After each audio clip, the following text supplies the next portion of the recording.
Hello, my name is Lucas. I am studying my second year of the Nature Science program at Global Gymnasiet here in Stockholm. What kind of student were you when you were at uni? God, I was a terrible student at uni. I was one of these really, in Scotland, I don't know what it's like in Sweden, but in Scotland, you take your exams at the end of the year and they count for everything. So during the year, it doesn't really matter. So for me, loved organic chemistry and I would read about it all the time. So I became pretty decent at that. But all the other areas of chemistry, I was really poor at. And at the end, I'd have to cram and study like crazy to try and even pass those exams, which sometimes were touch and go. Later in life, I've developed a much better appreciation for these areas and I really enjoy them now.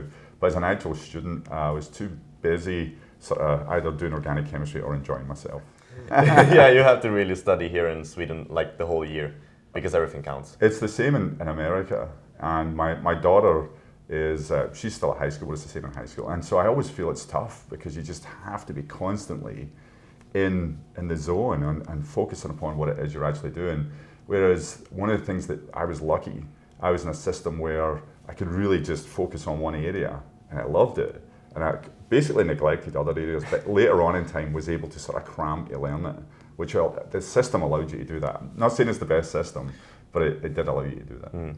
How was your time at the uni? At the time of the uni, yeah. I love the way you say that, use the Scottish phrase, being at uni. Being at uni was amazing. The first year was really, really tough. And people always ask me, what adversity did you face? And the first year was tough. I was from a very working class background. I wasn't convinced I was even supposed to be there and attempted to leave a couple of times, tried to get jobs. I was so terrible at interviewing, I couldn't get jobs, so I had to stay in uni.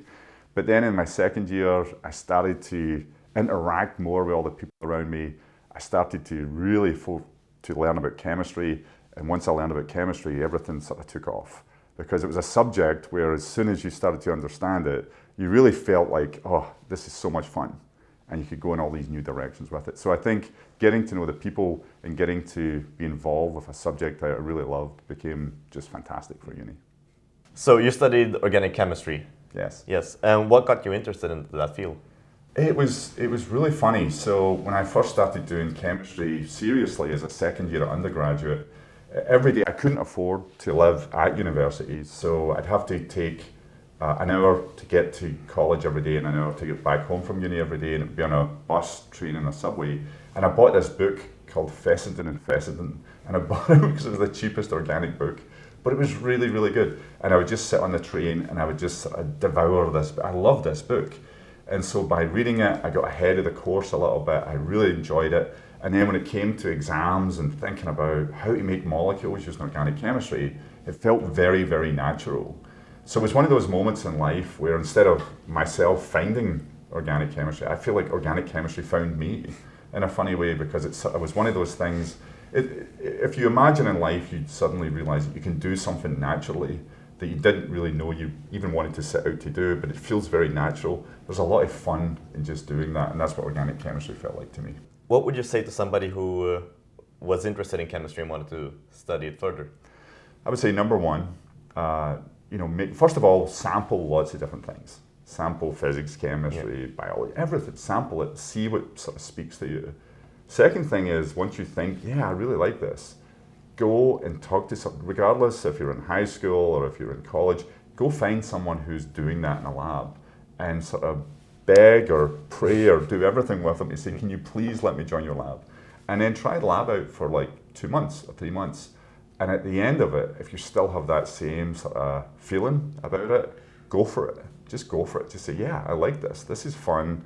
I really enjoy doing science. And just immerse yourself, throw yourself into it. It's the best experience. What was the craziest thing you've ever done? In my life? Yeah. I don't think we can talk about that one. Really? Okay. No. The craziest things that I've sort of done in my life. I was once, crazy things, I used to have a fear of flying. So to overcome it, I took flying lessons and learned how to fly and became a sort of pilot for a while. And then once it sort of cured my fear of flying, then I was fine. Actually flying takes up a lot of time, so I stopped doing it. I kind of love flying now. Other sort of crazy things is basically all the things that other people sort of love to do. I would say going to going to soccer games to see your team, but because you can't get a ticket, you have to sneak into the other end and be amongst the other soccer supporters and pretend that you support the other team. Not a good idea. Not a smart idea. Yeah. But that was one of the craziest things I've ever done as well. But yeah, I don't recommend that whatsoever. So what team do you cheer for? I cheer for three teams. I cheer for Rangers in the Scottish Premier League, who almost won the Europa League final. Unfortunately, they lost to Frankfurt, who the co-recipient of the Nobel Prize, Ben List, he supports Frankfurt. So the coincidence on that in this year was just something else. The other team I support is Scotland, the national team. They're absolutely terrible. I love them, but they're just terrible. And then the third team is anyone who are playing England. Anyone who's playing England is my third team. Why do you always root against England? Oh, it's all done in good fun. I think it's because growing up, you grew up in Scotland, and Scotland has been part of Britain. All the media, the vast majority of the media is English media talking about how great the English football team is. So as a Scottish person, this gets a little tiresome at times, but we're used to it and it's fun. The other part is you make so many good friends who are English. English people are fantastic people. And so this, we call it banter, is whenever you can sort of give and take. You can sort of tease them, they tease you back. And the banter with English people is really, really fun. And in fact, in my Nobel lecture, I showed a one soccer goal. And it was Zlatan Ibrahimovic scoring his overhead kick against England. And I showed that in my Nobel lecture, which I'm very, very proud of. And the Times of London, one of the biggest newspapers in the world, they actually wrote it up about how annoyed they were that I was showing goals against England in my Nobel lecture, which was utterly fantastic. One of the highlights of my life. Do you like Zlatan? Well, I don't know. I don't really cheer for the Swedish football team. Oh, okay. I usually cheer for Brazil. Ah. So why do you cheer for Brazil? Well, because my parents are from there, Well, and my whole family. Well, I mean, but Sweden, they're both amazing football teams. But for me, the thing about Sweden is Sweden always has a great squad of players. Like the people who've came through Sweden, like Zlatan, Henrik Larsson. I mean, there's all these amazing sort of football players over the years, and their squad always does really, really well in international competitions. So it's something as a Scottish person I'm very jealous of, because you guys seem to have sort of figured it out. Brazil is a whole different story. I mean, Brazil is Brazil. Right? Yeah. My favourite line about Brazil is Henry Kissinger once said, they sometimes forget the whole point is to score goals. They're too busy sort of having fun playing football in the middle of the field, which I think is kind of fantastic. Have you ever been to an event similar to the Nobel Prize ceremony? Well, to be honest, I haven't really been to a Nobel Prize ceremony because of the COVID situation that postponed it to this year, which I am very, very excited about. But we did have a alternative ceremony in Washington, D.C., and I would say that was, without question, one of the greatest days of my life. It was just really remarkable and different and unusual. And that moment when you someone opens up that sort of wallet and you see that medal case, you see the medal, unbelievable. Such an amazing feeling, just sort of looking at that thing and sort of realizing that your name is actually on it is kind of nuts. It's kind of nuts. Would you say that was one of the most amazing moments in your life? Oh, without question. It was very funny because my family were there, and I think for them, they were even more emotional than me. And so at some stage, I was trying to help them because they were getting very sentimental and stuff. So I had to sort of put my arms around them and make sure they were okay. My brother, my sister, and my wife. And so in terms of amazing doesn't even begin to cover it.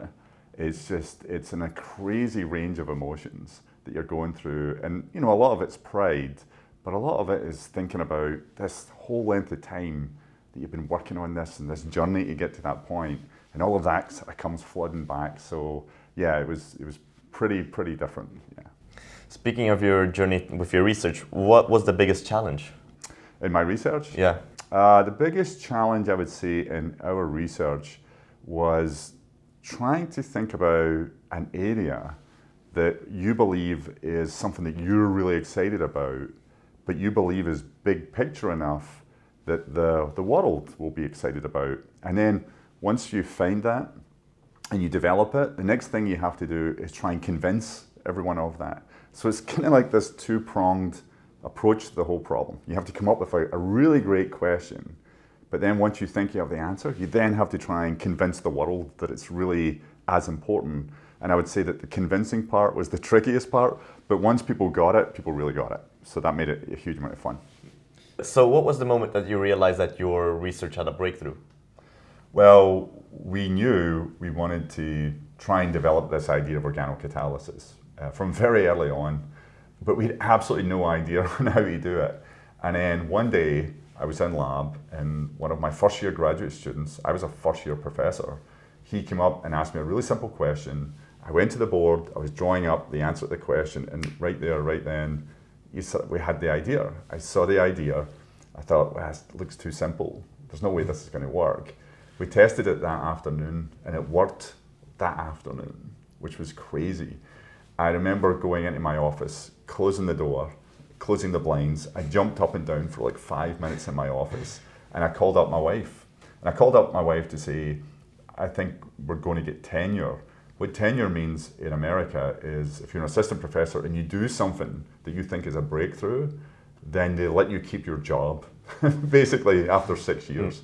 And that's the thing you care the most about is, can you retain your position? Can you hold on to your job for your whole career?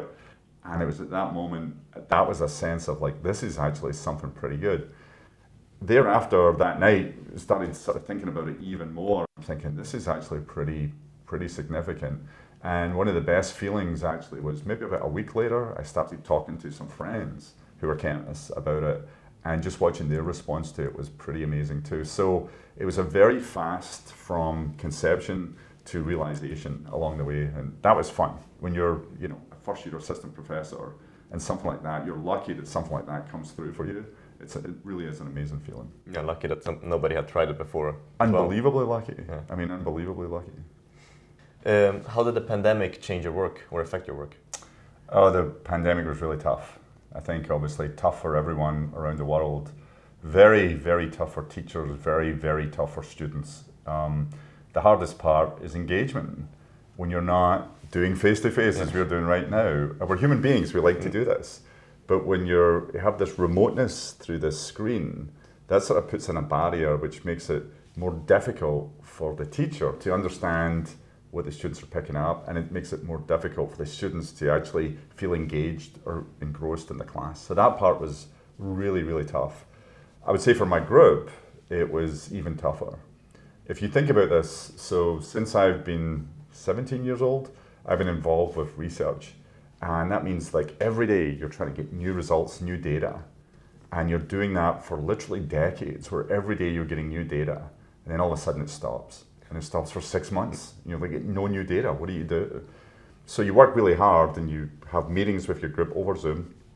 And you have group meetings, and again, going back to that level of engagement. And you're trying to get people still to be sort of engaged in the subject. But I can tell you the day we were allowed to go back into the lab, I will remember for the rest of my life, because that was a day where the following day we got data, and you could just see the gears all kicking in again for everyone. Because everyone started to think, all right, we got data. What does this mean? Where can we go with it? And although it was incredibly tough for everyone, one of the sort of really beautiful things about it was it sort of brought out this new appreciation for something that you've been doing every day for the last few decades, that suddenly you realize it's a privilege. It's not something that's just ordained that you're allowed to have. It's a real privilege to be able to do that. And something, at least for me, I'll never ever take for granted again, this idea that you can get data. Even last night, I was sitting in the hotel room, jet lagged at 2 o'clock in the morning, going through an iPad with results that my students had sent me, and it's just this fantastic thing of being able to see new things as they're happening. Was something made easier by online learning? Number one thing was made easier from online learning is, at least for people like myself, I'm sure for everyone, is when you're used to traveling all over the world. I used to travel almost 250,000 miles a year. That's a lot of miles, and it's a lot of CO2 you're actually generating if you think about it. But that was the standard operating procedure. You had to travel 250,000 miles to try and get the information out about what you were doing. Since the pandemic, we can do so much more of that now in a Zoom format. Now, with the caveat we talked about earlier, there can be problems with Zoom. But one of the things I've found really fun, really rewarding, is actually giving very short classes to high school students all over the world in lots of different countries. And that has just been fantastic. And it would have been impossible, even at the best of times, but especially during the pandemic, the fact that you can now give talks to high school students in many, many different countries was really just truly wonderful. Yeah, that's very good because you can also like help them be more interested in chemistry and things like that. Yeah, that's absolutely true. One of the talks I gave recently, which was actually a very difficult talk to give, I'd given lots of high school talks, but then I was approached by the Ukraine ambassador to the US who asked me would I talk to high school students in the Ukraine who'd been displaced, who'd either been brought from the countryside into Kiev or who'd went to other countries. And that was difficult because you're talking to people who are going through a life experience that you cannot imagine, and you're trying to inspire them. And I think at the end of it, I sort of felt like they had more inspired me. They were so motivated. They were so excited. The questions were fantastic.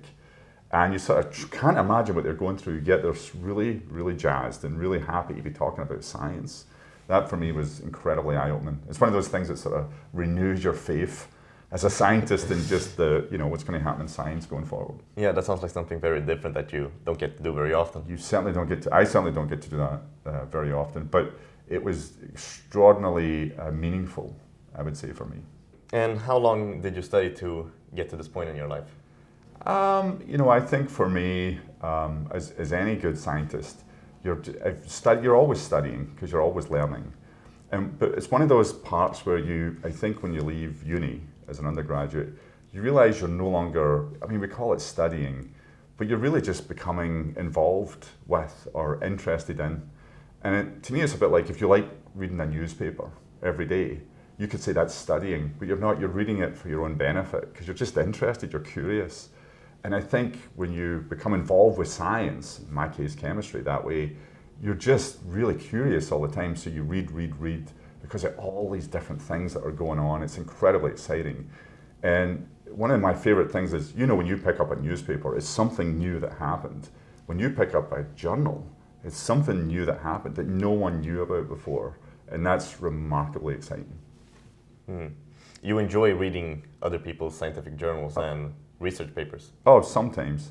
That's the thing. Well, it's a bit like reading other people's papers. There'll be some papers that just blow your mind, and there'll be other papers that'll be, they're okay. They're sort of they're moving the field forward, but they won't be the most exciting. And there's everything in between. So it really depends on the discovery or the invention. But there's certainly at least once a week, and certainly at least once a month, that you will read a paper that will just be sort of mind-blowing. You'll be so, first of all, you'll sort of be so taken aback that this is even possible. Secondly, you'll be jealous because you wish you had thought of it. But then third, you become really appreciative because you get to be part of this. You get to understand that science is this constantly evolving area, and you get to see it in real time, which is just sort of incredible. When you look back to your earlier papers, do you look back fondly on them, or do you think you could have done it better? Yes and yes. I very much look back fondly because they mean a lot to you. And when you're young as an assistant professor, those are like your babies. They mean everything to you. You care so much about them. But you also look back with 20 or 25 years of hindsight, and you can sort of see this young person sort of raging to sort of tell the world how great this is. And sometimes I feel like it could have been a little bit more nuanced in how I would have said things. But over the piece, I think I'm very proud of those papers. So I heard you recently got knighted by Queen Elizabeth II. What are your thoughts about that? Oh, it was amazing. It was like if someone had told me a year ago I was going to be a Nobel Prize winner, I would have sort of bet them my house and all the money I have that would be the easiest bet I'd ever won in my life. If someone tells you win a Nobel Prize and you're going to get knighted in the same year, I'd be like, what is going on? I'm obviously living in the Matrix right now. Something bizarre is not really going. It's something really strange. But it was a really fantastic thing. I was over in Korea. I was at the inauguration of the new president in Korea, who was invited because I won the Nobel Prize. And I'm there. It's 4 o'clock in the morning. And I get this phone call, and they say that Buckingham Palace wants you to know that you're being knighted. And I'll be very honest about it. I just cried my eyes out. I just sat there. And my wife got up and thought something bad had happened. I was trying to tell her, and then she got all excited, and so she videoed me crying, which is really embarrassing if you think about it. But it was just one of those just remarkable moments. And just thinking about, growing up in Scotland, my dad was a steel worker, my mum was a maid, and then you get to be called Sir, which I don't ever ask anyone to ever call me, but it still feels surreal. It feels completely surreal, but I'm incredibly honored, incredibly privileged. Yeah, well, thank you for your time. Yeah, thank you.